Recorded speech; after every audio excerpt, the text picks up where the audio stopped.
So what's up sa inyo katupange boys and girls? Sa ilalim ng pamumuno ni Don Makandili Katindig, ang HD Spikers ay nakamit ang 2-0 na record sa PNVF chapter na nagpapakita ng matagumpay na simula sa panahon sa ilalim ng kanyang gabay.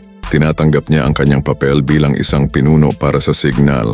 Being a defensive player, hindi ako nakakapuntos, pero I want to fill in that role na maging leader sa loob. Kung ang captain nagli-lead sa buong team, ako tinatry ko mag-lead sa likod ng court.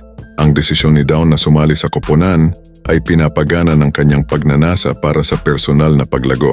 Sa kabila ng kanyang pangunahing papel bilang isang defensive player, buong puso niyang tinatanggap ang responsibilidad ng pagiging pangunahing leader ng kanyang mga kakampi sa court. Sa tulong ni Dawn sa pagbibigay ng direksyon at katiyakan sa depensa mula sa likod, ang HD Spikers ay nakakamit ang kumpiyansa sa pagsasagawa ng kanilang mga offensive strategy, tulad ng ipinamalas sa kanilang mga tagumpay laban sa Cherry Tigo at sa Petrogas Angels sa unang dalawang laban ng PNVF Champions League.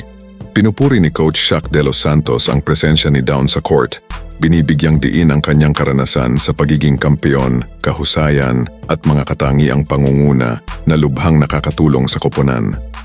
Alam mong safe kapag nandoon si Dawn.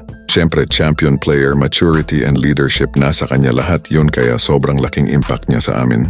Kinikilala rin ni Vinny Gandler, isang umuusbong na bituin sa kanyang ikalawang taon, ang vocal na liderato ni Dawn bilang isang mahalagang yaman sa pagkakaisa ng koponan. It's such a big impact that Dawn has in this team. I think one thing that people don't know is how vocal of a leader she is, which is super helpful in our team.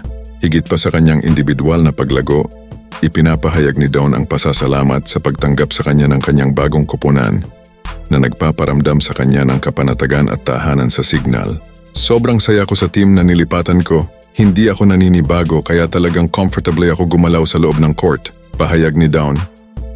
Ano sa palagay mo katupange boys and girls? Comment mo na yan sa baba at pag-uusapan natin yan.